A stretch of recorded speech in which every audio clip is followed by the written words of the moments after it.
Runtuhnya Kerajaan Pajajaran. Sedikitnya literasi tentang Kerajaan Pajajaran membuat banyak orang mempertanyakan eksistensinya. Berikut adalah cerita lengkap mengenai lenyapnya Kerajaan Pajajaran. Kerajaan Pajajaran dikenal sebagai penerus Kerajaan Sunda, salah satu kerajaan besar di barat Pulau Jawa. Pada puncak kejayaannya, Pajajaran memiliki pengaruh yang luas dan budaya yang kaya. Namun, kerajaan ini akhirnya mengalami kehancuran pada abad ke-16.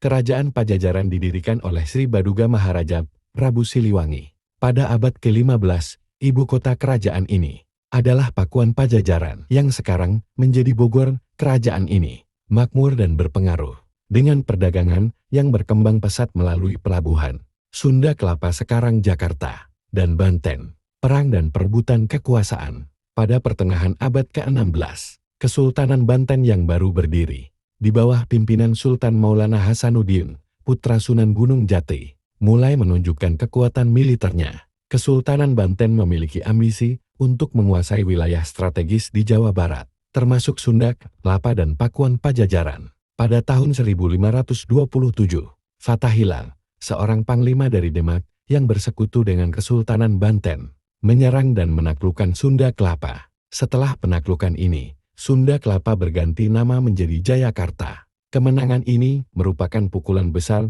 bagi Kerajaan Pajajaran, karena Sunda Kelapa adalah pelabuhan utama dan pusat perdagangan penting bagi kerajaan. Serangan terhadap Pakuan Pajajaran, Kesultanan Banten yang semakin kuat, kemudian mengalihkan perhatiannya ke ibu kota Pakuan Pajajaran. Pada tahun 1579, pasukan Banten yang dipimpin oleh Maulana Yusuf, putra Sultan Maulana Hasanuddin, menyerang dan menghancurkan Pakuan Pajajaran. Penyerangan ini sangat berdampak terhadap Kerajaan Pajajaran.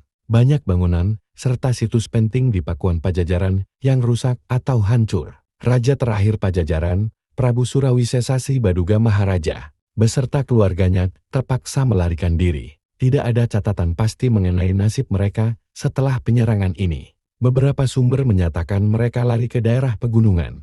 Akhir Kerajaan Pajajaran. Dengan jatuhnya Pakuan Pajajaran, Kerajaan Pajajaran secara efektif lenyap dari peta politik Jawa Barat. Wilayah bekas Pajajaran kemudian berada di bawah kendali Kesultanan Banten dan Kesultanan Cirebon. Salah satu jejak penting dari masa kejayaan Kerajaan Pajajaran adalah prasasti-prasasti dan situs-situs arkeologi yang masih dapat ditemukan di wilayah Jawa Barat. Warisan budaya.